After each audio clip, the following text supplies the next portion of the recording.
Welcome to Growing Younger Health and Fitness podcast designed for people over 40.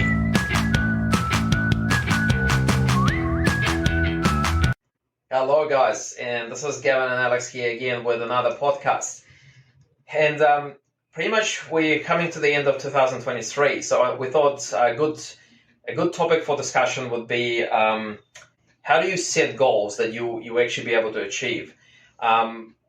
2023, have you had any goals? Have you been able to achieve all of them? And if not, what we're about to share with you is quite important to make sure that your new year resolutions coming into 2024 are going to come to life, hopefully. Good.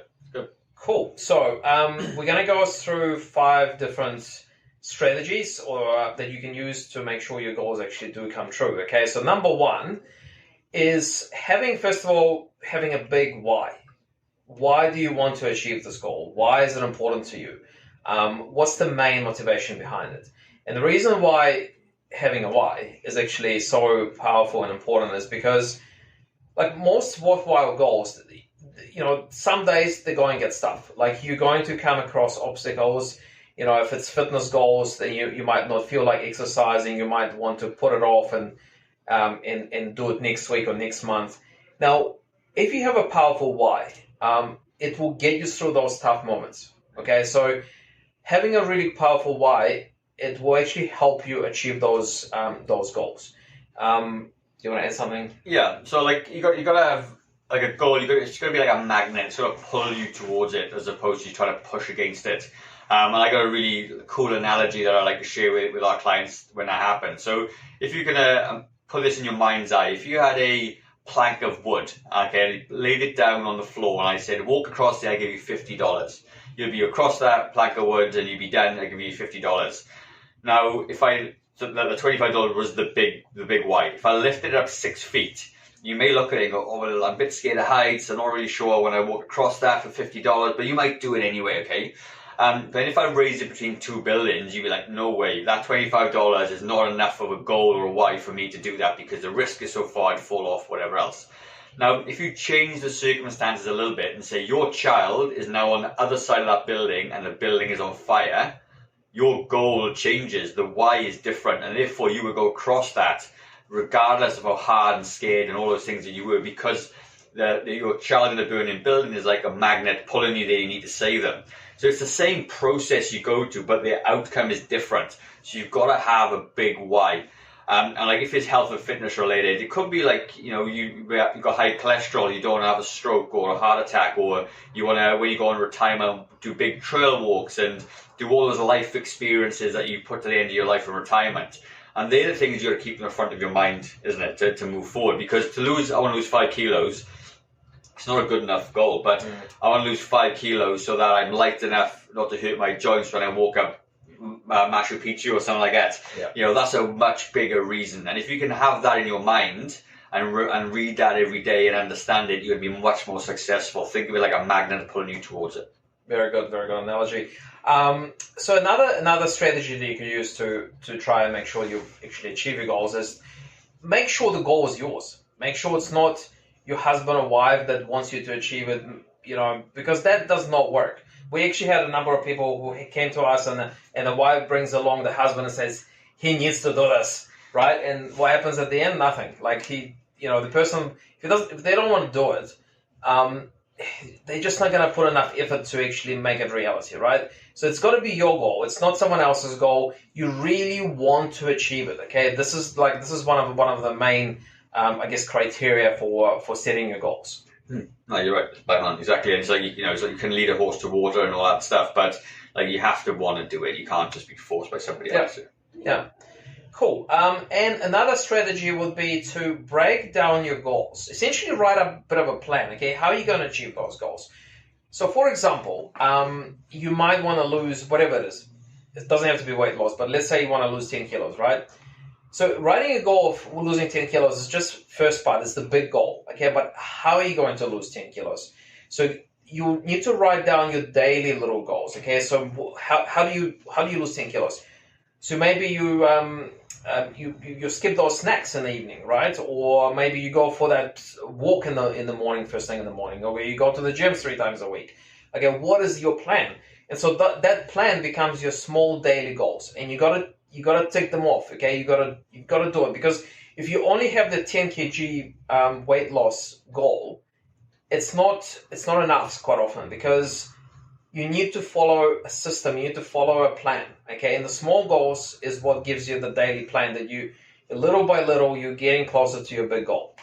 Exactly right. And like I said, the big goals are accumulation of the small things every day, isn't it? It's like, going to bed a half hour early so you can create time in the morning to walk. And as Alex said, or choose a low fat, low calorie option, wherever that is. But, it's got to be something you can do every single day. And like for me, like obviously everyone's sick of me talking about it at the moment. I do my little triathlon in February. But I did exactly that. I've written down my 6-day training plan for the next 11 weeks. And I know when I'm going to swim, I know I'm going to bike, and I'm going to run. I know I'm going to do both of them together, because without that, I can't just turn up to it and do it. You've got to practice it, right? And I know if I can tick those off and do 11 swims, 11 runs, and 11 bikes over 11 weeks, or maybe more, I know I'm going to be able to do the triathlon, right? But you can't just wing it. That's right. Got to have a plan. Another one, number 4, is make it easy for yourself to do the things that you know you have to do to achieve your goal. And what I mean by that is, if it's a fitness goal and you want to get stronger, get fitter, lose weight, your plan is to go to the gym every couple of days, right?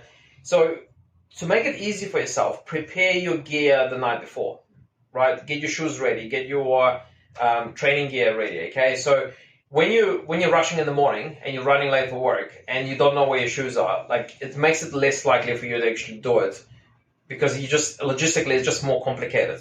So do it, make it easier for yourself. Also, reward yourself. Like if you have been good going to the gym every couple of days for 2 weeks, give yourself a treat. Like, celebrate, right? Okay, so it's not just, we're all humans, we like to be rewarded. Okay, so make it as easy for yourself to comply and follow your plan as possible. Yeah, that's so important. It's like, patting the dog, and it doesn't have to be a treat with food or wines or beers. It could be stuff you like to do. So I don't know, if you like to sit in the spa or go for a massage, then do that, because it's important. And when you get those good rewards at the end of ticking off goals, you're more likely to want to do it. And the other thing as well is, if you change your goal to more process-driven goals, which is going to the gym 3 times a week, getting fitter, the actual process of ticking those things off is a reward in itself, right? And the fact you're getting stronger and you're getting fitter and your belt notches are going down, all those things are rewards for the work that you're doing. And it's really important to acknowledge that as well, because we see a lot of people that come in, they lose 10, 12, 15 kilos and they still feel like they're failing because it's not happening fast enough. But you've got to stand there, look back and go, well, actually I've achieved this. This is really awesome. You've got to sit down and acknowledge that. And it's really important to do, because you can easily get lost. Yeah, it's always good to, I think there was this book that I read a couple of months ago, and I actually don't remember the title now, but it talked about, I guess, that you can have a positive outlook on your goals and the negative. And the negative one is that you're going from where you are now to where you want to go, and you're always looking at this gap between where you're now and where you want to go, and you're kind of like, oh, I still have a long way to go. But you can also look at where you started and where you are now, and you can see, you've come a long way. And when you look at it that way, it's actually more encouraging. It encourages you to keep going, because you know that if you keep following the system, your plan, you will eventually get to your ultimate goal. Sure. And then the only way you don't get there is when you quit. And in reality, you just keep doing it. Even if you have a bad week, do you have a bad week? You just get back on, the goal is strong enough, keep pushing forward. So, that's right. Yeah, just not quitting is the key as well. It's like, set the goals, have a plan, and just don't quit, and it'll be fun. Yep. And the last one, very simple. Write down your goals on a piece of paper, or you can use an app on the phone if you like.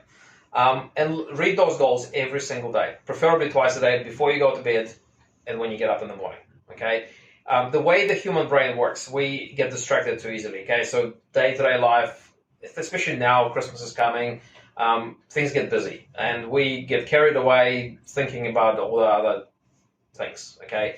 So in order for your goal to be effective and for you to follow through, you got to refresh your memory all the time. What is your goal? Keep reading it. If you tick off your goals every single day, there's plenty of research to say that people who who have their goals written down and read them regularly, number of times they're more likely to achieve those goals.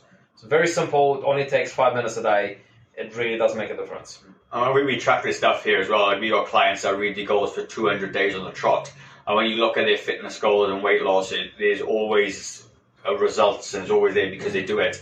And people that don't read their goals and they forget, then obviously they don't do as well. And we see that it's very, very clear. And because your brain only works in one way, it only responds to the information you give it.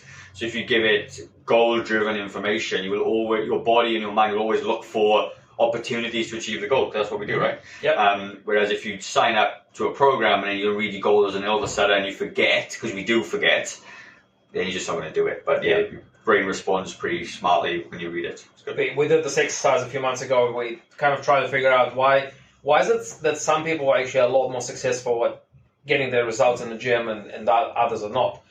And we tried to compare the two groups, the more successful ones and the not so successful ones.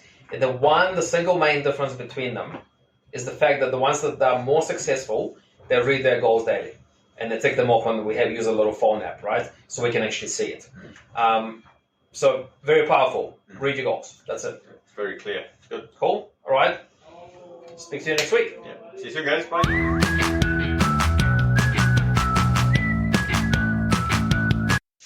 Okay, guys, so I hope you found the podcast of value. If you did and you're struggling with your own health and fitness journey, there's a link in the description for a free discovery call with me.